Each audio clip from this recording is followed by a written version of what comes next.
What's up? Welcome back into the 45 days of mock drafts here on the FanTC YouTube channel. We are on day 13 here, and we're going to go ahead and jump right on into it. Obviously, like, comment, subscribe, all the good stuff if you are checking out the channel for the first time. We will have draft content all the way up until the season, and then obviously fantasy football content throughout the season as well. So let's jump into this. Like I said, we are on part 13, so almost a third of the way done. We're going to go full point PPR, 10 teams. That's all good there. Let's double check the roster.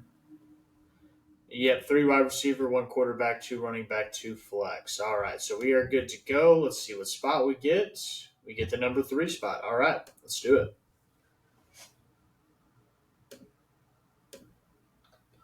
All right, Jefferson, McCaffrey off the board. Perfect.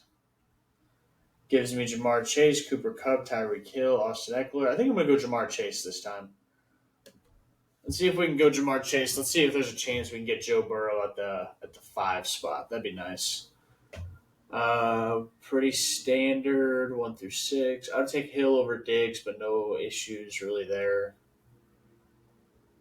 All right.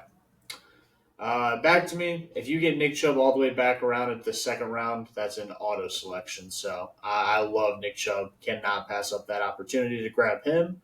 Josh Jacobs goes off the board.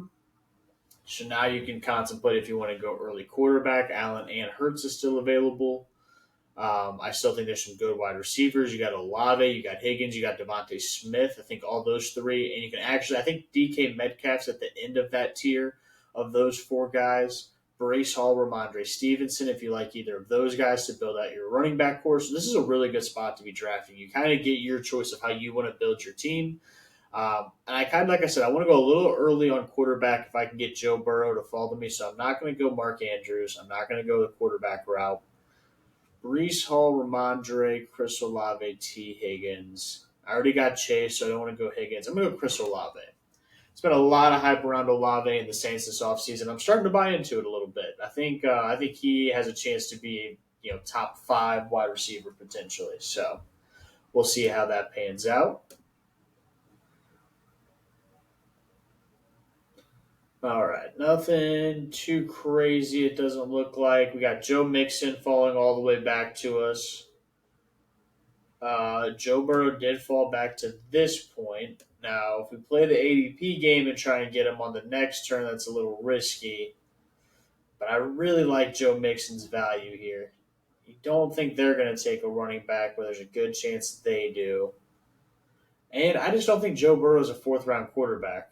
I mean, I'd take him here just to get the stack. I don't know if I want Joe Mixon. That's a lot of Cincinnati. Ooh, I did not think about that. That's all right. There's still another tier of running back I can dive into if I need to. Screw it. Let's go ahead and take Burrow. Let's get the stack. Would not recommend doing that. Kind of just doing it for the mock draft to see what it looks like if I build a stack with those 2 guys. All right, Debo, Amari Cooper, DeAndre Hopkins still available. I'm a pretty big fan of Debo Samuel. I know a lot of people aren't on him this year, but he's very utilized in the San Francisco offense. Now, part of your issue is going to be, do you believe that he's going to get the receiving work necessary in a full PPR league to be a valuable wide receiver? And that is very questionable. But a guy I don't think you can really question that with is Amari Cooper. So I'm going to go ahead and snag him here.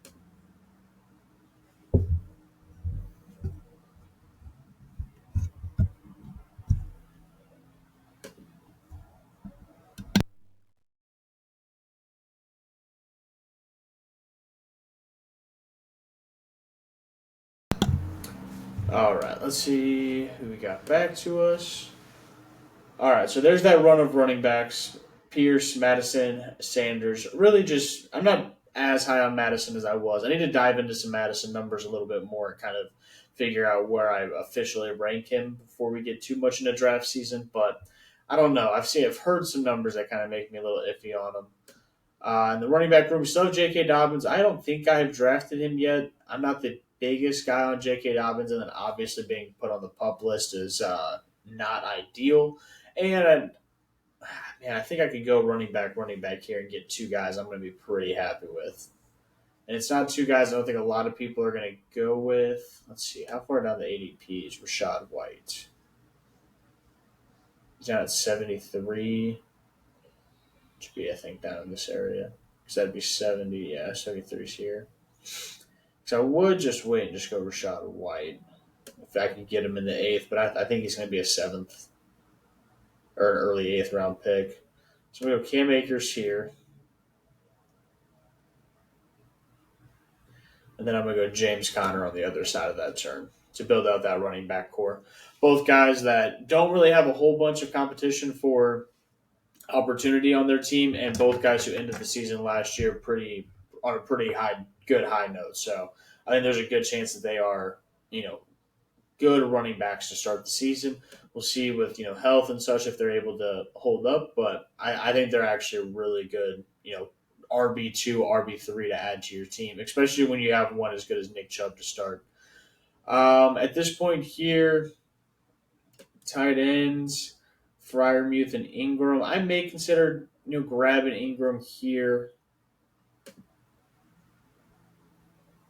just because I am pretty high on Evan Ingram this year. And he's I do like David Njoku though. Also, how far is he down? Yeah, it's gonna be tough for either of them to get back all the way around to me. Okay, let's lock in here. On this spot, I'm gonna go Deontay Johnson.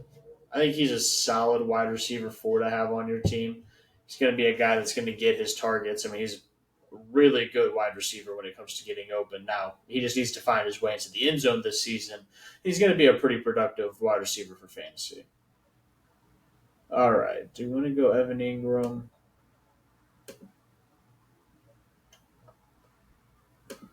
I think so. Let's go ahead and just get those two positions out of the way, quarterback and tight end.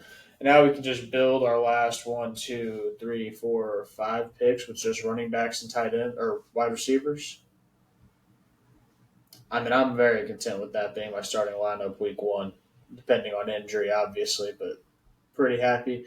Could have got David Njoku there, maybe a little bit of a miss, but I'm taking the shot on Gabe Davis in the 10th round every single time. That's a pretty much no brainer there.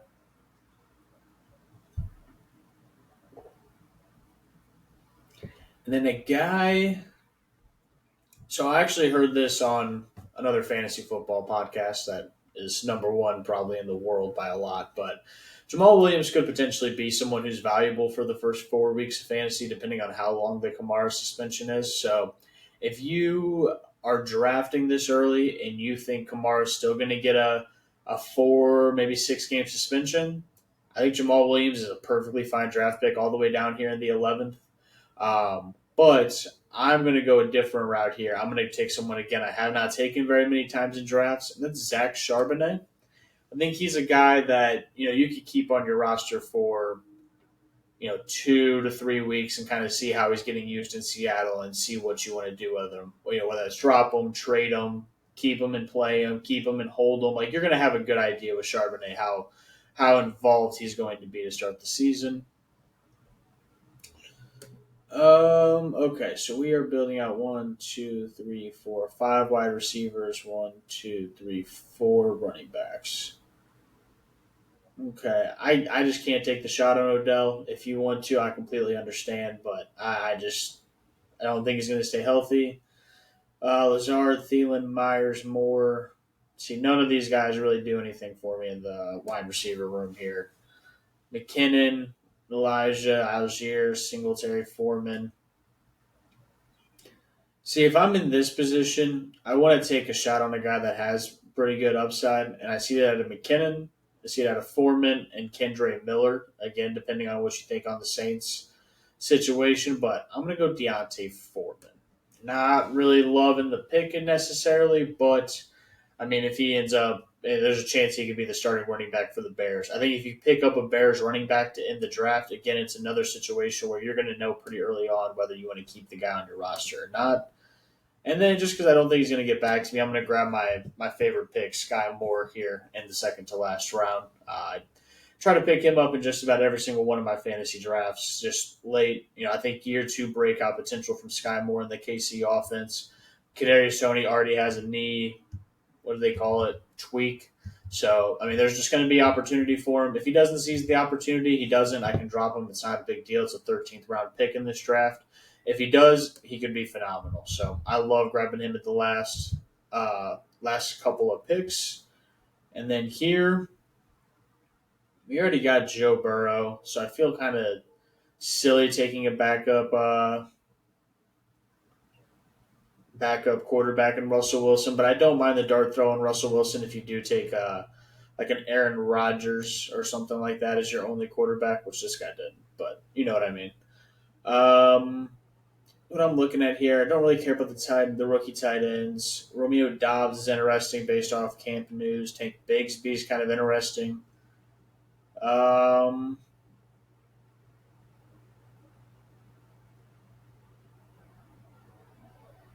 I'm just seeing how far I can go down here until I start just not recognizing names.